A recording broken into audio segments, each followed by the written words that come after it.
I see many questions in the chat box. And so Ollie has taken note of some. So we probably should start the first round of Q&A. Ollie? I first start by Dr. Ernest. Many questions were asked, like where are the pulp and paper project located, and how large is the source base planned? This question would go with the question asked by Gloria, who said he would like to know if Ghana has enough bamboo resources to go into large-scale production of pulp and paper industries. Dear Dr. Ernest, the floor is yours. Let me take your last question that has to do with bamboo resources. Within the sub-region, we have built the capacity of smallholder farmers to be able to raise bamboo seedlings. There wouldn't be the need for transporting heavy bamboo seedlings from Ghana to other countries. INBAR is in a position to support in terms of building capacity for people who are interested to raise bamboo seedlings and to start whether it's plantation or restoration projects on that. We are aiming to cover quite a number of West Africa countries in the next year or so to help, because we see that there is quite a number of people who are interested. We have private sector actors who are coming from all across the region asking of starting bamboo business. And it is important that you consult when you want to do something like that, because in as much as the excitement and interest is there, you need a technical support and also the knowledge that will support you in venturing into bamboo. So that is one aspect. Nigeria, I think I heard Nigeria. Nigeria, we were there. We have quite a number of people who have benefited from INBAR's program. And even there is a factory in one of the states that is producing bamboo tissues in Nigeria. We have also had contact with the Bamboo Growers Association, which is based in Abuja. And we are hoping that with time we will support these members to, as they want to establish plantation, they have a long-term goal of establishing huge plantations for bamboo business. So INBAR has a plan to support, but also at the same time, it requires also internal enthusiasm and support from the local to the national or even to the federal level, so that when we know we are doing something like that, we know the government is supporting, we know the governors are supporting, we know that other key stakeholders are in the business of supporting bamboo. Yeah, thank you. Okay. Now, let me go to Mary God. You've received a lot of thanks from viewers, and one of them, Amy Kearns, said you are a gift to your community, and you received an offer to cooperate and partner with companies and organizations in Ghana. Now, I have a question for you, Mary God. As a young entrepreneur in bamboo sector in Ghana, what is the relationship between young people aspiring to grow the bamboo business and financing institutions in your country? What does refrain you from becoming as competitive as your counterpart entrepreneur? Yeah, so if you are asking me what has stopped us from being competitive? Yes, and your relationship between young entrepreneurs in Africa and financial institutions. Okay, I must say I am blessed to have had a foundation or a platform to stand on. So my platform was built, or the business was initiated by my mother, and I've had to come in.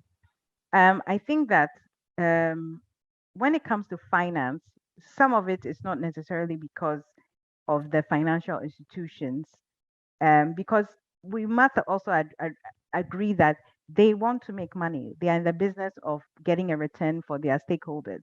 People give them money to make some, at least, returns for them.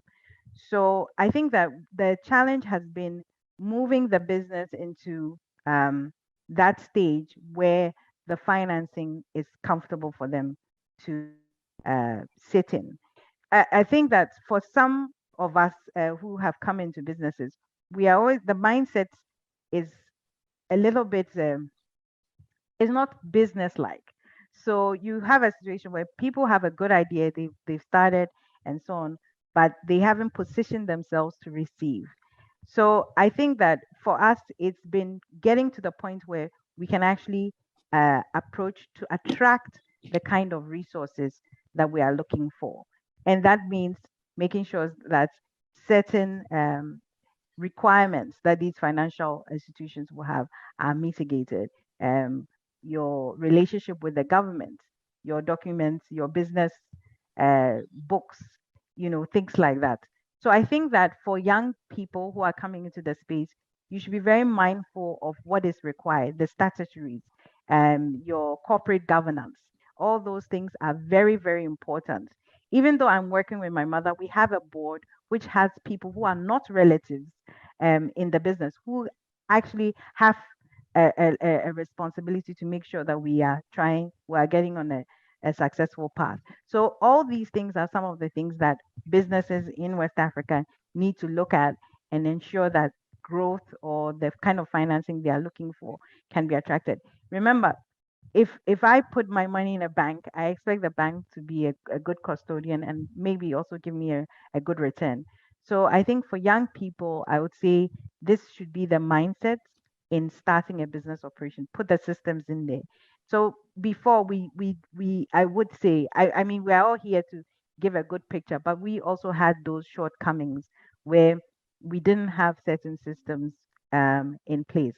So it's about making sure that those things are there so that you can attract the kind of financing and get the kind of collaboration you are looking for. Yeah. I don't know if that answers it.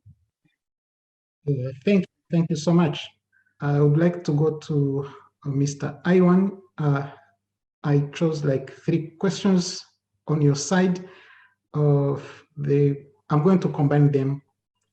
The first question is, do you have any plan to develop the Caribbean area in America? And another one asks you if you do support research project. Then the last question comes from somebody from Indonesia. He said, you've granted support for the bamboo products manufacturing factory in Indonesia, which you mentioned in your presentation. Does this mean you foresee a good market of bamboo products? In connection with this, does this mean the livelihood projects or research projects are not in the priority of CFCD? The floor is yours, Mr. Iwan. Okay, so I think to come back to the last question, so there were 2 sort of related questions on research. We definitely see the importance of research, but that's not what we are there for. So we could do a little bit of research, but only if there's sort of a project or a view that there's a potential investment afterwards. So that normally, so for example, if we are in a bamboo project, we could do a research and a trial and error which machinery is best for this kind of bamboo, or which way of planting or which way of cutting is best, or and you know, does the bamboo continue to grow from the stump, or things like that. But more country-wide or region-wide research, that's not something we finance. So I think we're more on the practical side. We also really work with private sector. So when I mentioned earlier the bamboo project in Indonesia, there's really a private buyer for our products there. So that's what we are looking for, that there's at least a market for the product. And of course, we don't need guarantees that there is a market, but it does make us very happy if there's a pre-agreed offtake agreement.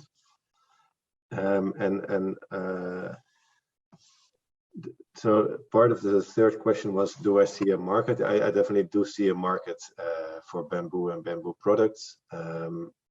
If I look at Western Europe, there is a bit of doubt on some products about the health, about the glues that are used to make some products. So I think research and a bit of lobbying and marketing, it could be very helpful there. For example, in the Netherlands, there was this thing about cups and for kids about a year ago, that suddenly apparently it wasn't healthy if there was warm water in there, because then the glue would get into the water.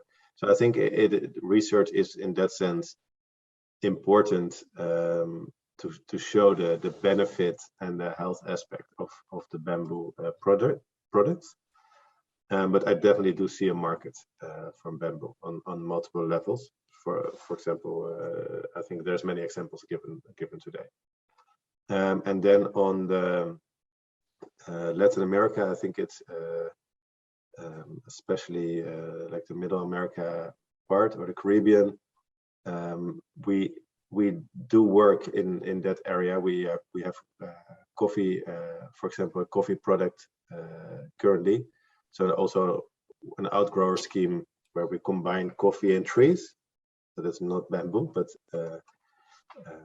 this way the coffee farmers or the coffee plants are protected from too much hot and cold, too much sun. So it's a combination of trees and coffee, which we finance in this region. But in Latin America broader, we invest a lot. But in the Caribbean, we have some coffee projects at the moment. Thank you for the explanations.